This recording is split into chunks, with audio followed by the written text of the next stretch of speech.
Unbox tayo ng ating parts, no, na gagamitin natin sa mga project natin. Ito guys, pakita ko lang sa inyo. Ayan, galing ng Lazada, mura lang po yan. So nag-iipon na tayo ng mga pyesa, no, para pag ginawa natin. Ito guys, ito yung mga rubber o-ring, 25 pieces guys. Ayan. Marami ng paggagamitan nito guys, no, lalo na sa mga motor, sa aircon, yan. Yan, kaya pag binaklas yung aircon, nagki-cleaning. Kasi nakita ko guys, pag nagki-cleaning, ito lang yung ginagamit nila, rubber o-ring, no? Ito lang yung pinapalitan, no? Kaya yung aircon, yung nagli-leak, lalo na sa, ano, no? Sa sasakyan. Nakita ko. Yan, yung mga sikreto. Yung mga sikreto nila guys. Ayan, no? Mga rubber o-ring. So meron na akong set, no. Ayan yung mga o-ring iba-iba, oh. Ayan. Ayan, oh. Ayan. Iba-iba guys.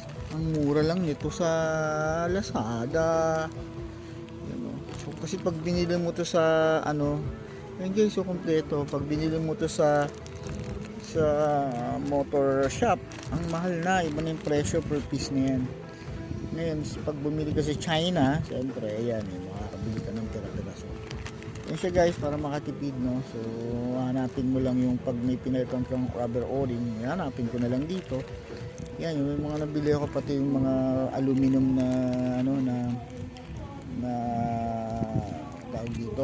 May tawag dun, kalimutan ko na. Yan, ito yung mga parts na kailangan ko lang. So hindi nabibili, napakamahal na. Minsan ang presyo nito more than 5 or 10 pesos, minsan 20, ganun. Ayan guys, so ayan, nakatipid na naman tayo, nakabili tayo ng mga parts, no? Kaya pag naglinis tayo ng sasakyan, sa aircon, tatry natin. So meron na tayong parts. Alright guys, hanggang dito na lang. So unbox tayo ng ating purchase mo sa bike. Kasi tagal na ako din ng bike ko. Nasira yung aking mga bike. Yung mga kanaming-maintain, no? So bumili ako ng ito sa Japanese bike ko, yung ayan, brake lever. Wala lang yan guys. Kakabit na para makakabike tayo ng ating folding bike, no? Pag-ikot-ikot. Alright, exercise, no? Ito siya, mura lang siya. Stay ko dito.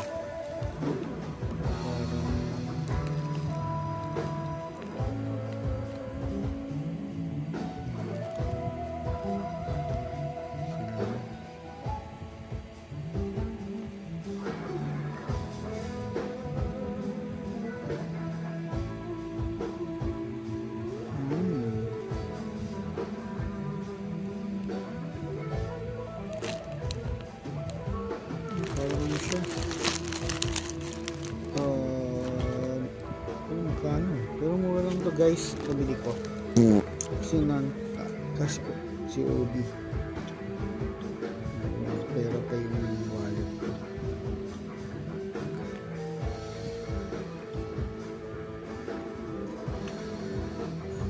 Ayan.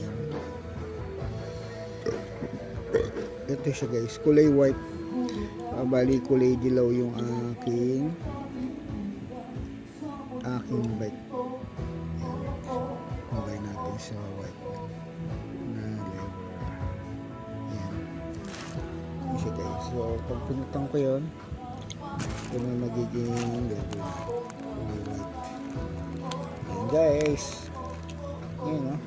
Katas ng gig.